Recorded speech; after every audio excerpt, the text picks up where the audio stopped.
It's the time, ladies and gentlemen, to move on to the use of politics in the organizations. As I mentioned earlier, that it is not the politics, good or bad, but its use. So politics can be like many other tools in the organizations, a useful tool to pursue its objectives and to make its performance efficient and effective. Let us now move on to the very useful topic, that how to use politics in the organizations. Using politics to get strategies accepted. You know that the main essence of the power school is what? That strategy making is not only a design, analytical or learning process, but it is also a political process.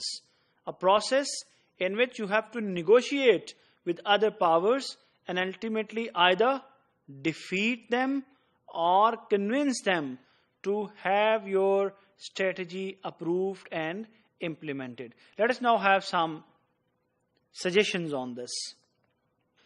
There are 5 main suggestions on that. A. Recognize the political realities and manage them. B. Recognize the essentiality of middle management commitment. Learn to use classical political tools. D. Manage coalition behavior. E. Take direct actions against the opposing coalition. Let's take them one by one.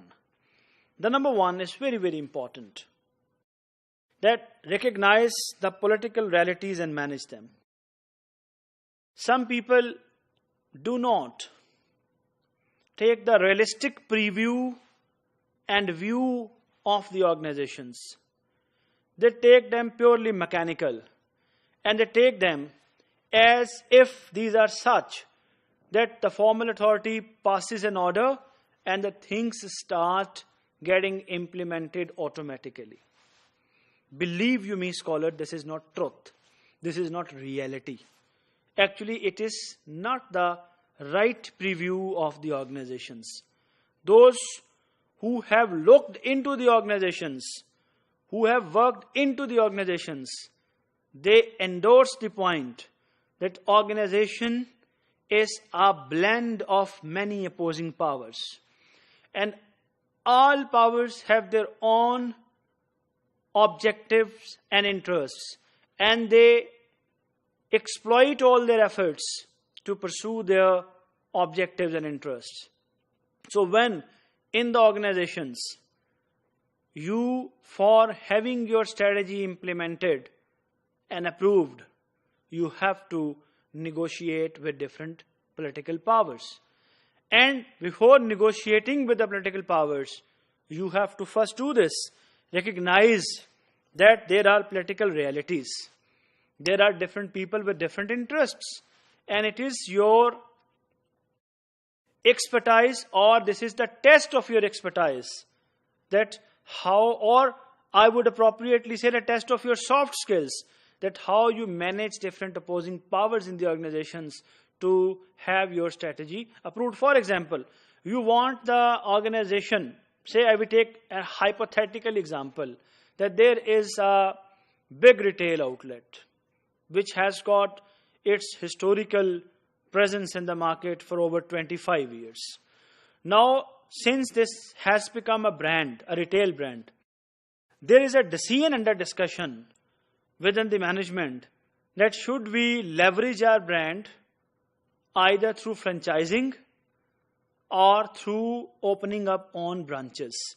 There are 2 alternative strategies, technically known as organic versus external growth.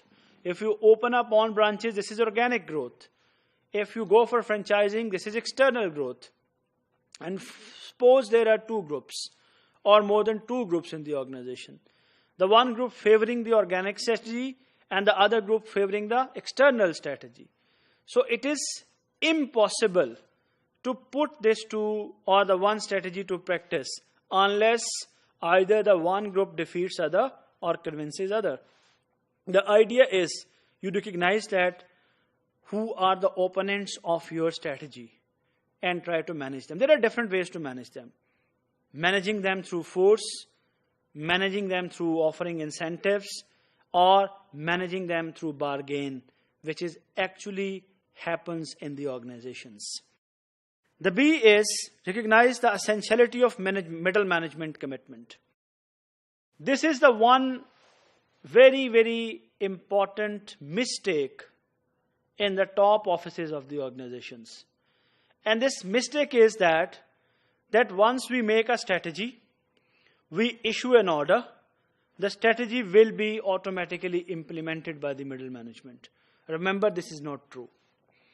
Remember, you have to consider the middle management in the organization as a separate and a strengthened reality.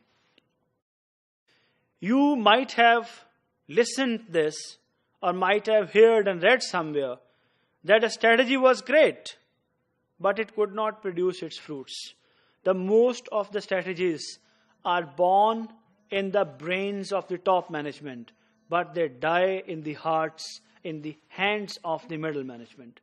So, as a strategist, it is your duty to realize and recognize the essentiality of the middle management and then offering them suitable incentive to put the strategy to practice. Otherwise, it would not be happening. The third is very important. Learn to use classical political tools. These classical political tools are the tools which are generally used by the politicians to satisfy the public or to manage the public in pursuing their strategies. And these are these. There are these, you see that particular 5 tools are there. First is EQ finality. Second is satisfying. Third is generalization. 4 is focus on higher order issues. 5 is anticipate collation behavior. Remember, ladies and gentlemen, EQ finality means that there are more than one paths and ways to achieve the objective. So being a strategist, try to be a political person, because most of the times people are not against the objective, but they are against the way which is adopted to achieve that objective. So always remember, you do not try to be rigid with one method of achieving the objective. Rather, keep your options open, and if possible, if necessary, change your course of action, be focused on the objective, and if people don't like the one way, choose the other way. So this is the reality. This is a tool which can be used to achieve the objectives. Second, try not to be a perfectionist. Rather, try to be a satisfying person. Do not try for the perfection, but try to be agreed or satisfied with a satisfying way. This is generally the politicians do in politics. Third is generalization. Go for those objectives which have general benefit. Do not go for the specific groups. If you go, you can face opposition. Do what is in the general benefit. Number 4, focus on higher order issues. Prioritize the issues. See that what actually appeals or affects most to the organization and its people. Don't go for the lower level issues. There you would be only wasting your time. The 5th one is anticipate collation behavior. And always anticipate that those who can be your partner and how your partners can behave in the pursuit of your strategy. You can really learn, being in organizations, from the politicians, how they manage their affairs at country level. There are many lessons we can learn from them.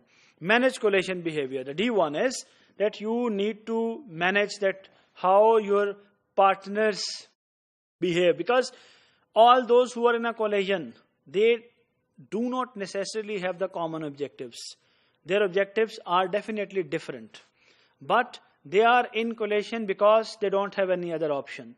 So always try to take care of the priorities, preferences of your coalition partners. Otherwise, you cannot successfully implement your strategy.